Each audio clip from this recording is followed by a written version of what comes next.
Okay. Number one, how are those going to bond? Ionically, because metal and non-metal. If they're all non-metals, then it's going to bond covalently. Okay. Now, so metals tend to lose electrons.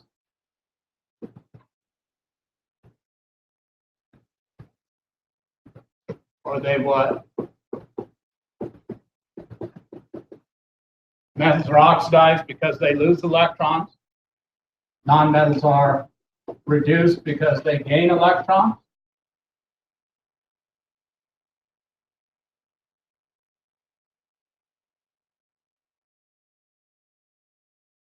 Oxidation is lost, reduction is gained.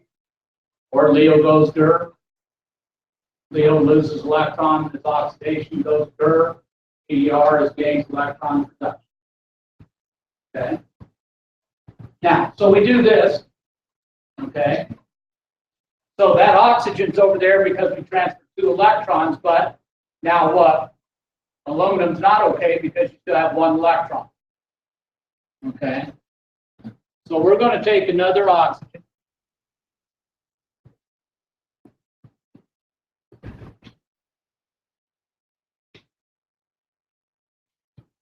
We're going to take the 1 electron remaining, and we're going to put it over there. But now we're going to have to take another aluminum.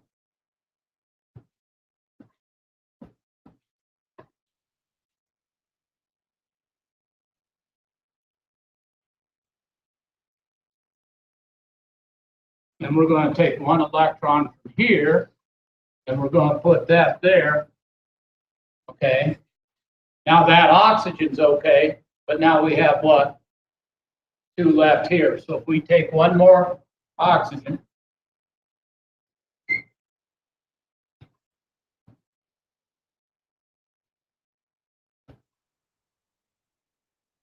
we take those last 2 electrons.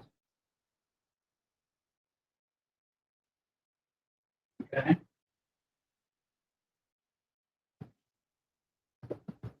So the cation is the positively charged ion.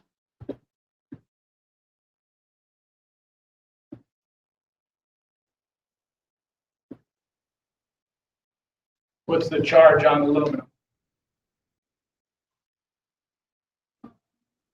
13 protons, 10 electrons. The charge is +3, but what did we do?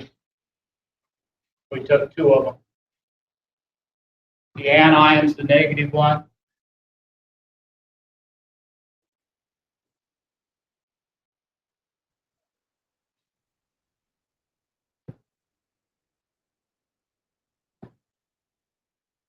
Charge here is -2, but we did what? 3 of them. So we took 2 aluminums.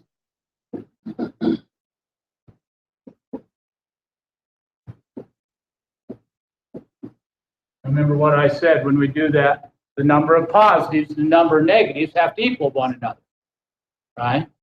They have to be the same or they're not going to go together.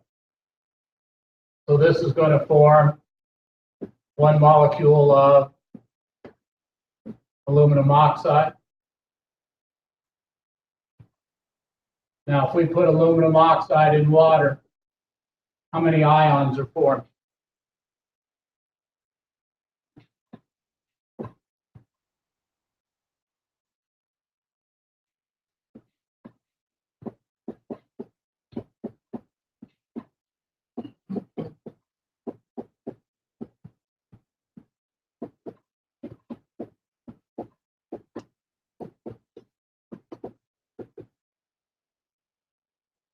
How many ions? 5. Okay, yeah. What were the questions look like? I can do all the math and understand, but what were the questions look like these types? How many electrons would have to be transferred to oxygen to make it stable? Okay. To make the cation of aluminum, it'd have to lose how many electrons? Okay. Now, if I gave you something,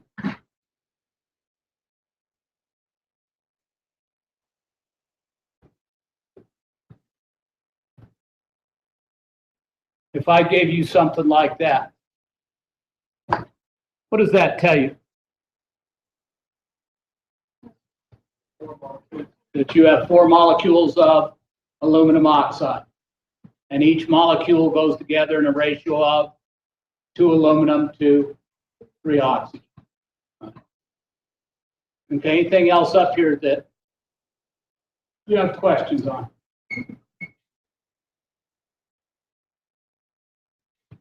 Anything up here? Okay, covalent bonding, anything there? Said ionic bonding was a metal and a non-metal. Covalent bonding is what then? 2 or more nonmetals.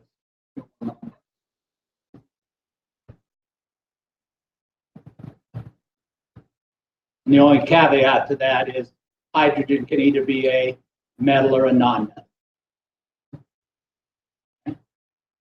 Now,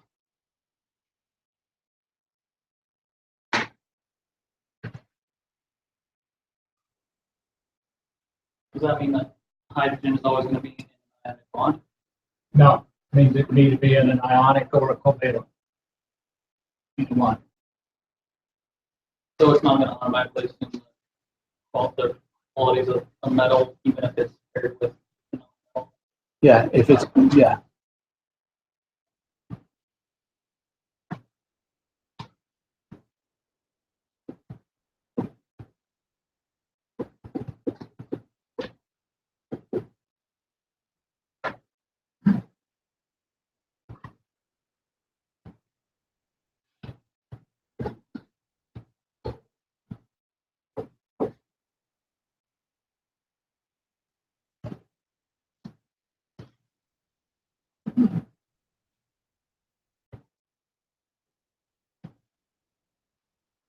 Okay, if I gave you that, the hydroxyl ion concentrations 10 to the negative 9. Okay, what's the hydrogen ion concentration and what's the pH?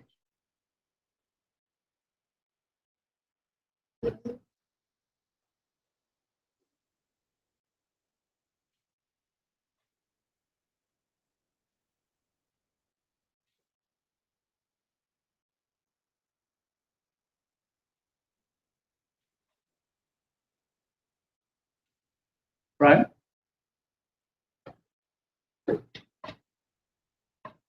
Yeah? Hydrogen ions plus hydroxyl ions always equal 10 to the negative 14. So if it's 10 to the negative 9, then you need to get to 10 to the negative 14, which is 10 to the negative 5th. The concentration of hydrogen ions is always going to be the pH. Okay? So if I gave you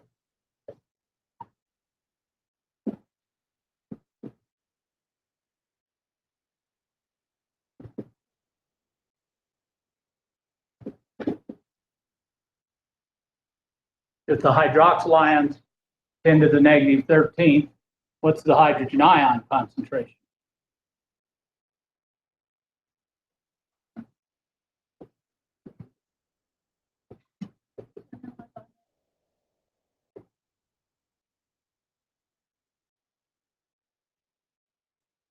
Okay?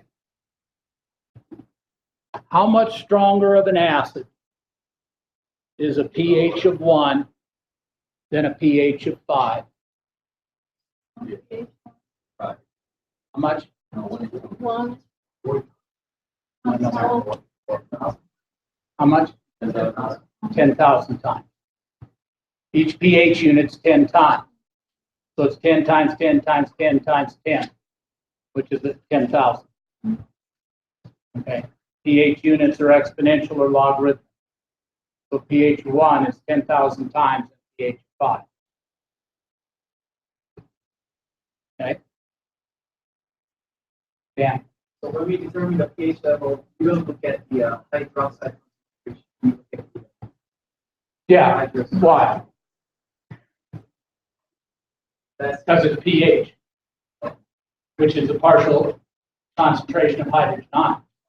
Now, it should make sense to you in answering, if you don't want to listen to this, that's okay. If there's a pH scale, there's also a POH scale. Okay? You don't see a POH scale much. Okay? You've probably never seen a POH scale. But the POH scale works just like the pH scale, but it's more concerned with hydroxyl ions than it is with hydrogen.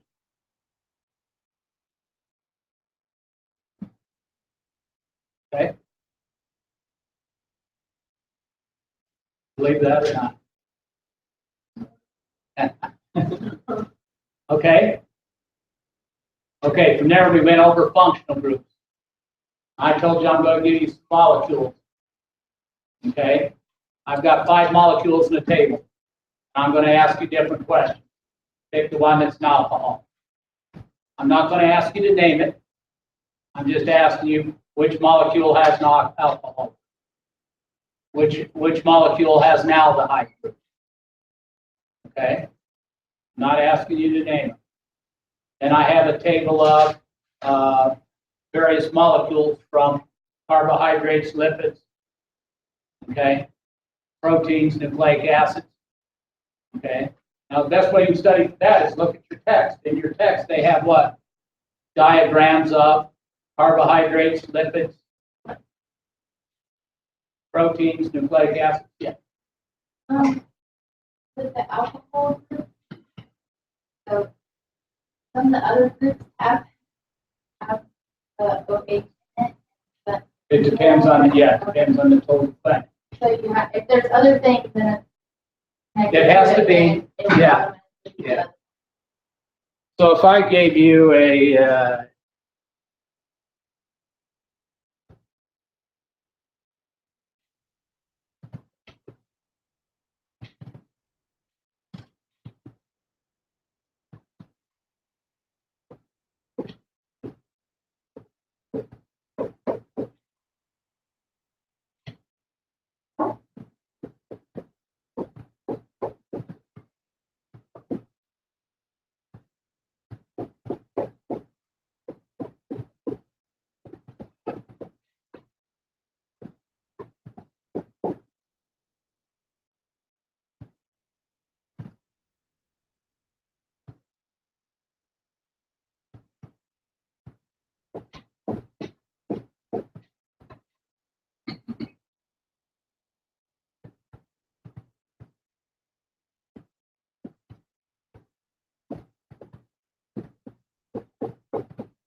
okay, so those are real molecules.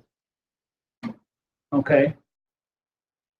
So if I gave you 5 molecules like that, okay, I said, okay, find the molecule with an alcohol.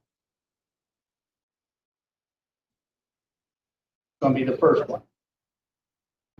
Okay. If I said find the molecule with a carboxylic acid, it's going to be the second. Okay. For the carboxylic acid, you have to have the C double bond OH. That whole thing goes together. The alcohol is just OH by itself. Okay.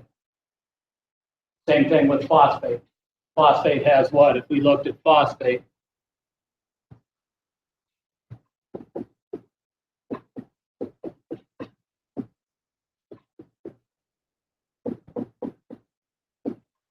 because you have this whole thing here, right? Not just the OH, but that phosphate there is going to include in the name, all right? Okay?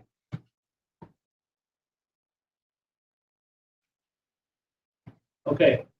Anything else on the chemistry? Now, remember we went through those templates, right? Okay.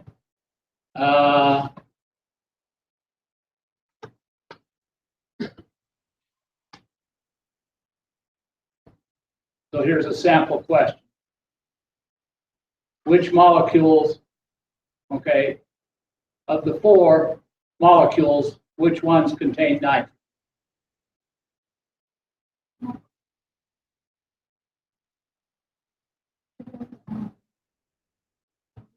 Carbohydrates have nitrogen? CH, no. Lipids? CH, no. Proteins? Nucleic acids? Okay. We talked about the monomers that make them up. Okay. Things like that. Now also remember, okay, that some of the questions I'm going to ask you when we do cell organelles and structure.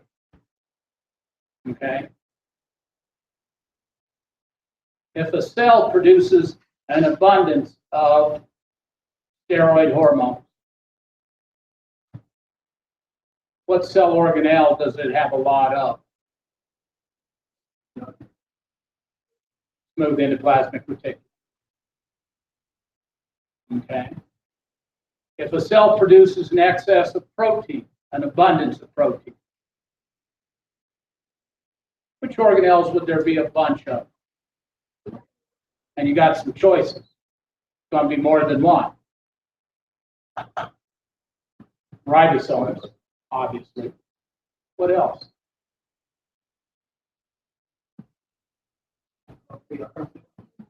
Rough ER. One more. That's not as obvious. Not the nucleus, but within the nucleolus, what does the nucleolus do? Synthesizes and stores RNA.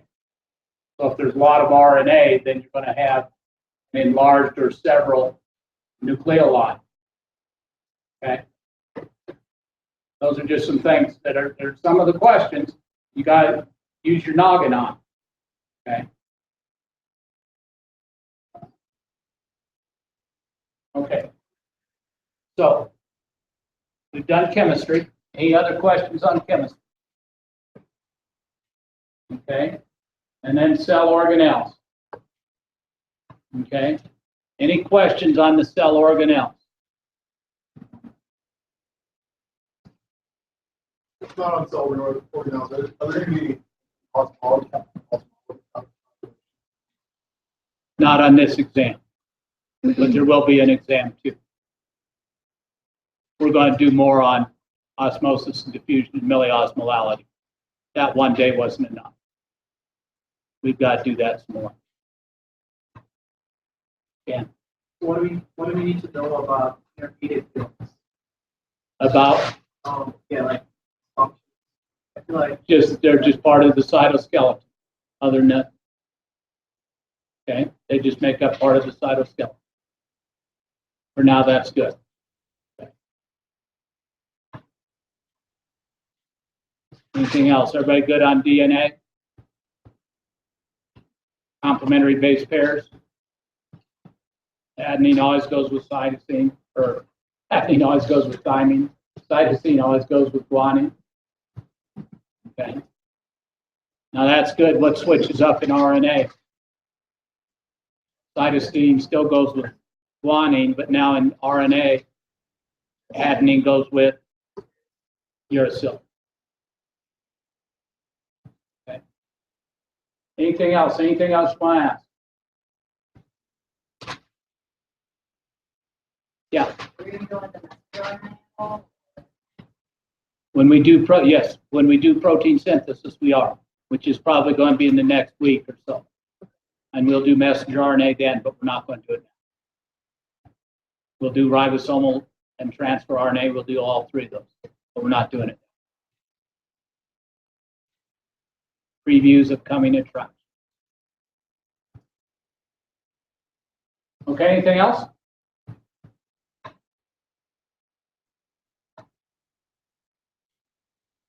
So I have a question on the second aorta problem that you covered in class. So I know all the terminologies, but I wasn't sure Where the descending, yeah, and that's a good question. Okay, if you don't know where the descending aorta is, then you're not going to be able to answer the question. Okay? That's essentially your question, right? So if you don't know, you need to come up and ask where it's at. Yeah. Okay. Okay, I'll give you an idea. Like I told you, when I started out, I said, okay, the descending aorta does what? Runs from the heart down to where it branches in the leg. Okay, so that's going to be the hint that what? It goes from the heart all the way into the abdominal cavity. What were the answers? Was it Oh, well, there's a whole slew of them. Okay, don't know? I mean, well, it was anterior and ventral. Okay, it was, let's see, thoracic. It was mediastinum. And that was abdominal pelvic. I think Which organs are in the mediastinum? There's 5 organs in the mediastinum. Trachea, esophagus, the aorta, and then the vena cava, and then the one you don't have that's in kids, sinus gland. Okay?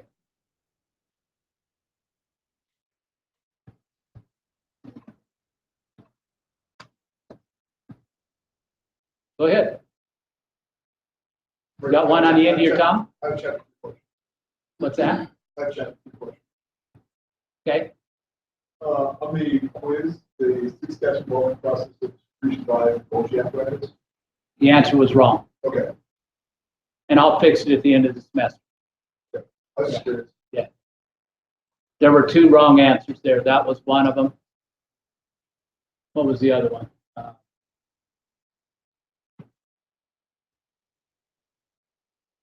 There were 2 questions there that were wrong. That was one of them. And I'm not thinking what the other one was. I have to think about it. Okay. I'll take care of those at the end of the semester. I can't fix it once somebody's taken the quiz. Then that throws it throws everything. I was just curious. Yeah. What was the book? Yeah, no, that the answer was wrong. It was given. Okay, you probably got the right one. It's just different than the one that was given at the end. And I'm not going to ask you that on the quiz or on the. Anything else?